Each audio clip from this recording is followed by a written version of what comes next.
Xitoy demokratchilariga oid tor bekatlar Xitoyning Sharqiy Turkistondagi insoniyatga qarshi jinoyatlarni fosh qilishda belgilik rol o'ynab kelmoqda. Eng yangi uchurlarga asoslanganda Xitoyning Sharqiy Turkistonda yig'ib olish lagerlariga qamalgan kishi sonining 4.756.884 ekanligi ilgari surildi. Buni ichida Uyg'urlarning soni 4.459.687 ekanligi, 297.197 kishining bo'lsa qozoq, qirg'iz va boshqa millatlarga tava ekanligi bildirildi.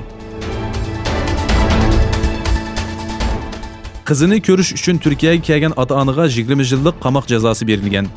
Ota-onasi uchun ommaviy taratqularda guvohlik bergan Shamshinur Tursun xonim 1950-yili tug'ilgan dadisi Tursun Baratning xalq qurultiyidan dam ilishga chiqqan kadr ekanligi, 1952-yili tug'ilgan onasi Zohidam Hayphojining bo'lsa, G'ulji shaharlik doktorxonadan dam ilishga chiqqan doktor ekanligini bildirdi. Uning bildirishicha, ota-onasiga atilgan jinoyat faqatla Turkiyaga qonunsiz berib kelish bo'lib, Mushuning uchunla ularning yashanganligiga qaramasdan 20 yillik qamoq jazosiga hukm qilingan.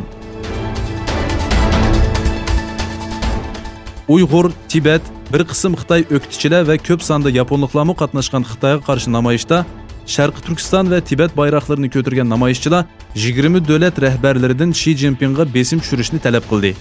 Dunyo Uyg'ur qurultiyining sobiq raisi Robiya Qodir xonim Yaponiya bosh ministri Shinzo Abening 20 davlat guruhi yig'inida bu temani kun tartibga kirgizadiganligiga ishonaman.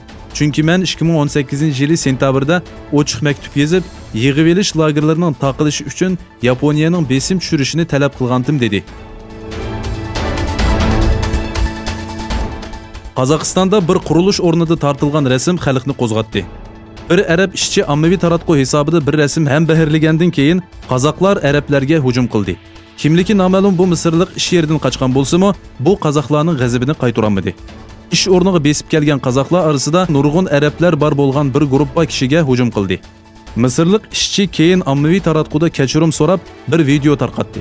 U rasmda hech qanday yomon niyati bo'lmaganligini bildirib, xizmatdoshlari va qozoq xalqidan kechirim so'radi.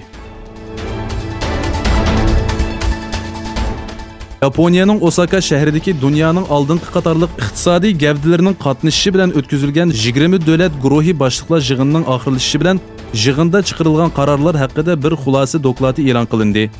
Dokladda qilinadigan xizmatlarning burunqi rahbarlarning xizmatlari asosida barpo qilinadiganligi ta'kidlanib, burunqi hukumatlarning xizmatlari asosida nohaq ahvollarni ko'rsatib, shaxs yoshurun kuchini to'liq joriy qildira oladigan bir jamiyat barpo qilamiz va aktiv ishlarni amalga oshirishga tirishimiz deyildi.